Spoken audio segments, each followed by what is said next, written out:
Hi అండి అందరికీ. ఎలా ఉన్నారు? అందరూ బాగున్నారా? ఈరోజు మన వీడియోలో కస్టమర్స్ ఎందుకు రావడం లేదు, మనం చేసే మిస్టేక్స్ ఏంటి, వాటిని ఎలా సెర్చ్ చేసుకోవాలి అన్నదానికి కొన్ని టిప్స్ అయితే చెప్తానండి. ఈ టిప్స్ కనుక మనం ఫాలో అయితే కస్టమర్స్ ఎక్కడికి వెళ్ళకుండా మన దగ్గరికే వస్తారు. ఆ టిప్స్ ఏంటో తెలుసుకునే ముందు వీడియోకి ఒక చిన్న లైక్ ఇచ్చి సబ్స్క్రైబ్ చేసుకొని బెల్ ఐకాన్ని ట్యాప్ చేయండి. ఈ విధంగా చేస్తే నేను ఎప్పుడు వీడియో పెట్టినా మీకు నోటిఫికేషన్ అనేది వస్తుంది. సరే, ఆ టిప్స్ ఏంటో మనం తెలుసుకుందాము. నేను ఈ డ్రెస్ కుడతా టిప్స్ అయితే చెప్తానండి. ఫస్ట్ టిప్ వచ్చేసి కస్టమర్స్ వచ్చి బ్లౌజులు ఇచ్చి ఈ టైంకి ఇవ్వండి అని మనకు చెప్పి వెళ్తారు. వారు చెప్పినట్టు ఆ టైంకి వస్తారు, కానీ మనం బ్లౌజ్ కట్ చేశాను కానీ కుట్టలేదండి అని రేపు రండి అని చెప్తాము. వాళ్ళు రేపు వస్తారు, అప్పుడు కూడా మనం బ్లౌజ్ కుట్టాను కానీ హెమ్మింగ్ అవ్వలేదండి అని చెప్పి ఒక గంట తర్వాత లేదంటే సాయంత్రమో పొద్దున రమ్మంటూ ఉంటాము.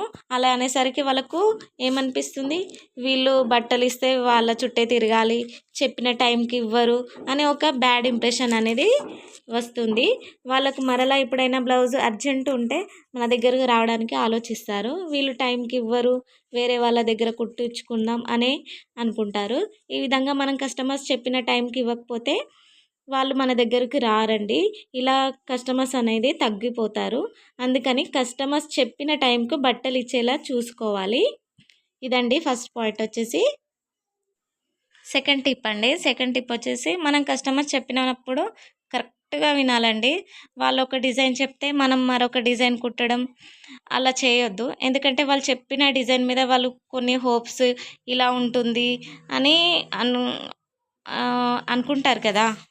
అలా అనుకొని మనకు వాళ్ళైతే హోప్స్ అనేది పెట్టుకుంటారు. కానీ మనం వాళ్ళు చెప్పిన డిజైన్ కుట్టకుండా మనకు నచ్చిన డిజైన్ కుడితే వాళ్ళు మరలా మన దగ్గరికి రావడానికి ఆలోచిస్తారనమాట. అందుకని మనం కస్టమర్స్ చెప్పిన మాటల్ని ఖచ్చితంగా కరెక్ట్గా విని వాళ్ళు చెప్పిన డిజైన్ అయితే కుట్టాలండి. ఇది సెకండ్ టిప్ అండి. ఇంకా థర్డ్ టిప్ వచ్చేసి మనం కస్టమర్స్తో ఎప్పుడు నవ్వుతూ మాట్లాడాలండి, ర్యాష్గా మాట్లాడకూడదు. మన మాట విధానాన్ని బట్టి కూడా కస్టమర్స్ రావడానికి ఇష్టపడతారు.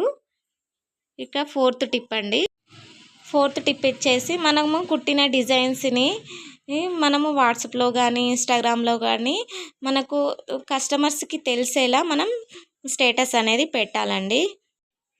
ఇలా స్టేటస్ అనేది పెడితే వాళ్ళకు వీళ్ళు ఈ అన్ని డిజైన్స్ కుడతారా అని చెప్పేసి వాళ్ళకి నచ్చిన డిజైన్ కుట్టించుకోవాలని అనుకుంటారు. అదేవిధంగా వాళ్ళ ఫ్రెండ్స్కి కూడా చూపిస్తారనమాట. అలా ఫ్రెండ్స్కి చూపించి మన దగ్గరికి కుట్టడానికి తీసుకొని వస్తారు. ఈ విధంగా కూడా మనకు కస్టమర్స్ అనేది పెరుగుతారు. ఇంకోటి ఫిఫ్త్ టిప్ వచ్చేసి మనం బట్టలకి ఫినిషింగ్ అనేది నీట్గా ఇవ్వాలండి.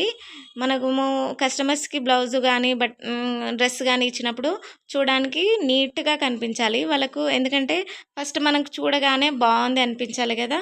ఫిట్టింగ్ ఎలా ఉన్నా అంటే టైట్ లూజ్ ఉన్నా కానీ మనకు ఫస్ట్ కళ్ళకు మంచిగా కనిపించాలి. వాళ్ళకు చూడగానే నచ్చితే వాళ్ళు సాటిస్ఫై అవుతారండి, బాగుంది అని చెప్పేసి ఫీల్ అవుతారు.